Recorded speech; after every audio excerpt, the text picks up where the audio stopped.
బ్రెజిల్కి చెందిన 19 ఏళ్ల యువతి ట్విన్స్కి జన్మనిచ్చినటువంటి సంఘటన వైద్య శాస్త్రంలో అద్భుతంగా మారింది. ట్విన్స్కి జన్మనివ్వడం కామన్, కానీ ఈ కేసులో అసలు ట్విస్ట్ ఏంటంటే ఈ ఇద్దరు కవలలకి తల్లి ఒకరే కానీ తండ్రులు మాత్రం వేరువేరు. పెటర్నిటీ పరీక్షలు చేసినటువంటి డాక్టర్లు అసలు విషయం తెలిసి షాక్ అయ్యారు. ఈ అసాధారణ సంఘటన హెటరోపాటర్నల్ సూపర్ ఫెకుండేషన్గా పిలుస్తారు.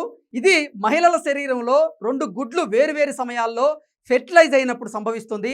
ఈ యువతి పేరు రహస్యంగా ఉంచబడినప్పటికీ ఆసుపత్రి వర్గాల ప్రకారంగా ఆమె ఇద్దరి స్నేహితులతో కేవలం కొన్ని గంటల తేడాతో సంబంధాలు కలిగి ఉందని, ఆమె శరీరం ఒకే రోజులో 2 గుడ్లను విడుదల చేసిందని, ఆ 2 గుడ్లు వేరువేరు స్పర్మ్తో కలిసి ఫెర్టిలైజ్ అయ్యాయని, ఫలితంగా ట్విన్స్ జన్మించినప్పుడు వారు ఒకే తల్లికి చెందిన DNA టెస్ట్లో వేర్వేరు తండ్రుల గుర్తించినట్లుగా ఈ సంఘటన అయితే వెలుగులోకి వచ్చింది.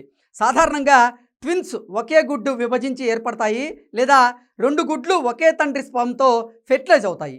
ఇది ఒకే మెన్స్ట్రుయల్ సైకిల్లో 2 వెవులేషన్స్ సంభవించడం వల్ల జరిగిందని ఆసుపత్రి వర్గాలు తెలిపాయి. ప్రపంచవ్యాప్తంగా ఇలాంటి కేసులు 1953లో మొదటిసారి డాక్యుమెంట్ చేయబడ్డాయి. కానీ ఆధునిక DNA టెక్నాలజీతో ఇప్పుడు మరింత సులభంగా కనుగొంటున్నాయి. ఇలాంటి శాస్త్రీయ అద్భుతాలను మాత్రమే కాకుండా మానవ జీవితంలోని సంక్లిష్టతలను కూడా ప్రతిబింబిస్తాయి.